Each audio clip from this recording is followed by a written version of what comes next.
Hey everybody, it's Ben reminding you that I can only do my videos with your support. So please sponsor me for $5 a month at patreon.com/benzookpremium. You're gonna love it. You get rewards and exclusive raunchier, edgier bonus content that only my Patreon supporters get to see. Yeah, you're gonna love it. Thank you, and I love you. Kind of obnoxious and he's sort of fey. He wears a cotton sweater, he's sweater gay. That's right, I'm going there. Hi there, I'm Sweater Gay, and on today's episode, we're going to discuss the gay subtext in Rudolph the Red-Nosed Reindeer. Oh my God, now where do I begin with this show? I mean, Rudolph is probably one of the gayest Christmas specials ever. I mean, it ranks right up there. It's the Gone with the Wind, Lawrence of Arabia of gay Christmas specials, okay? Because the gay subtext is all over this thing, people. You don't even have to look for it that closely. It's just right there. It's like overt. So let's start off with Rudolph himself, the reindeer. Okay, he's a gay reindeer, people. Rudolph is gay. He's 100%, Jim J. Bullock, Charles Nelson Riley, Sean Hayes. He's gay. Okay, so the whole thing starts out with Rudolph, and this reindeer's born to Donner, and Donner's like this macho sort of father, like we all had, and then he gets this gay kid, no, not gay, he's got a red nose, aka gay. Okay, so Rudolph has this red nose, and it freaks his parents out. They're like, what the fuck is this? We have a red-nosed reindeer, what the fuck is that? It's different. Like being gay, can pick up on it. So they even try to hide it. Okay, so they make poor Rudolph wear this black nose, like a cap. Okay, that's the closet, people. That's like going back into the closet. They're like, look, kid, you're gonna pass. Okay, because there's something weird about you. So they make that poor Rudolph be closeted with his black cap nose. And then Santa, it's like a villain in this. I fucking hate Santa in this show because he's like this big old homophobe, and he's just like, your reindeer is weird with that red nose, that's creepy, you need to change him. Yeah, Santa says that to Donner, like, you need to change your son. So it's sort of like, Christian reparative therapy. It's like, we want that reindeer to go into Christian reparative therapy. Fuck you, Santa. You're awful, Santa. That just pisses me off, Santa Claus. Anyway, okay, so poor Rudolph, he has to run away, okay, because everybody's treating him like shit, including Santa Claus. So he runs out into this forest, and then who does he run into? He runs into this gay elf, Hermie, okay? Yeah, Hermie, and let me tell you something. If Rudolph is gay, Hermie is super gay, okay? Because Hermie has like this blonde, wavy blonde, flamboyant hairstyle. And he's like this, and he's got eyelashes like this, Hermie does, and really pink lips, okay? So, they femme up Hermie, and Hermie talks sort of like I'm a misfit, I'm just a misfit. He sort of sounds like, I don't know, Paul Lynde, if he took like whippets or something, but that's how Hermie sounds. So Hermie is incredibly effeminate, and he's a big old gay, and he wants to be a dentist. Okay, now that's just weird because most elves want to build toys.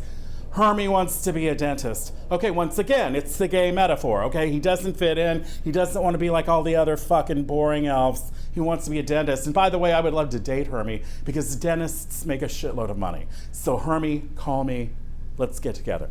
All right, so, Rudolph and Hermie, they get together, and then they sing about what misfits they are, okay? They keep hammering this gay metaphor over the head. We're misfits. We don't fit in.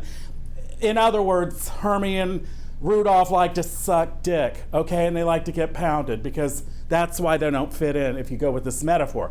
And in fact, who do they meet next out in the forest? Yukon Cornelius. Okay, Yukon Cornelius is like a bear or a lumbersexual, okay? He's like a lumberjack with the beard, full beard, mustache, big. He's a bear, basically, okay? And when they meet him out in the forest, they both literally are asses up in the snow. They're like in the snow with their asses up in the air. Hermie and Rudolph. Okay, so they're really taking this gay thing far, the creators of Rudolph. So they're there. Yukon Cornelius sees them. He probably wants to fuck them. He doesn't because it's a kid's special, but you know it's there. You know there's an underlying sexual tension with Yukon, Hermie, and Rudolph, and it eventually ends up in a three-way, but we'll get to that. Okay, so now Yukon Cornelius and Rudolph and Hermie, they head off into the wilderness, and they're trying to avoid this, abominable, I think that's how you say it, snow monster, who basically represents homophobia. Okay, because if you go with this metaphor, they're all three gay, and the big monster is homophobia, it's unacceptance, and it's out there. It's like, it's out there. So they end up on the island of misfit toys. And who do they run into now? Fucking Charlie in the box. Okay, now we're getting really full-on nuclear gay, okay? There's gay Reindeer, there's super gay Hermie. Now there's, fucking nuclear gay Charlie in the box. He's like Charles Nelson Riley on speed or something. He's just, full-on gay. And he pops out of this box and he's just like, nobody wants to tell you about it. It's like, okay. Oh, we get it, Queen. We get it. So once again, another gay character. And, he's on this island of misfit toys. And they're like, what the fuck do we do with these toys? And basically, King Moonracer, which is sort of this trippy lion thing. I don't really get it with wings. He's the king, and he convinces all of them that these misfit toys need to be taken to Santa Claus, and they need to convince Santa Claus that misfits are okay. You can use misfit toys, okay? AKA, you can accept gay people, you fucking asshole homophobe Santa. That's sort of what they're saying. So they end up spending the night on, this misfit toy island, and they have a three-way, basically. Okay, it's Rudolph, it's Hermie, and it's Yukon. They're in the same bed. It's a pink bedroom with like pink curtains and shit. They're in there. So I think we, the audience, are to imagine that they probably spit roasted Rudolph or Hermie. Probably Hermie was in the middle.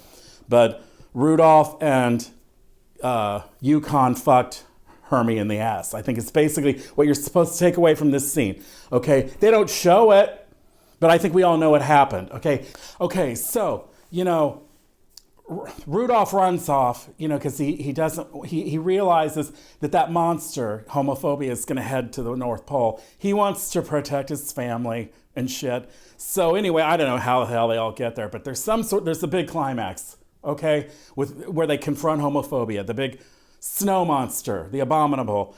And, they come in, and then Rudolph, I think, gets fucking knocked out or something. He's no good.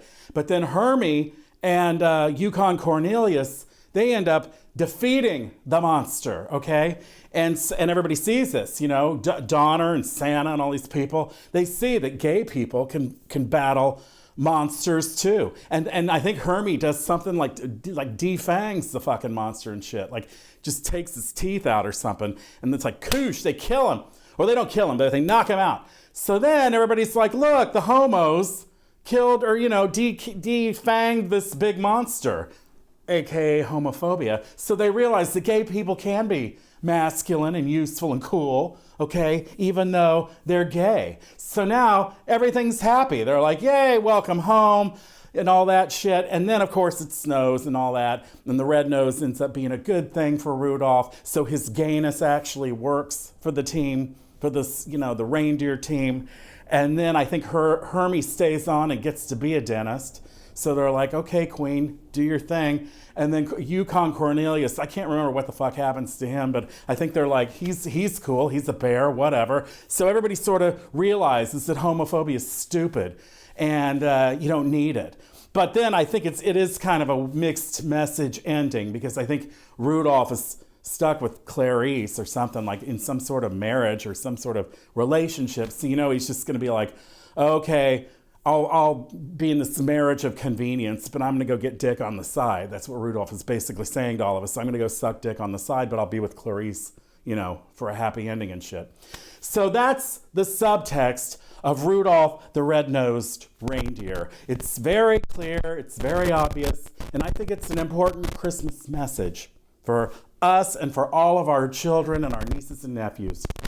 Well, that's it for this episode. Please keep watching, and remember, I'm going there. Hey everybody, I'm Ben Zook. Hey, do me a favor, please hit that thumbs up like button, and please click on my face to subscribe so that you get all of my videos whenever I post them on YouTube. Hey, and please consider sponsoring me on the Patreon platform. Just go to patreon.com/BenZookPremium right now, and for just $5 a month, the price of a cup of coffee, you get exclusive bonus episodes of all my shows every week. Yeah, that aren't available on YouTube. You also get exclusive bonus content that only my Patreon supporters get to see, like comedy shorts and bloopers and outtakes and behind the scenes footage and more.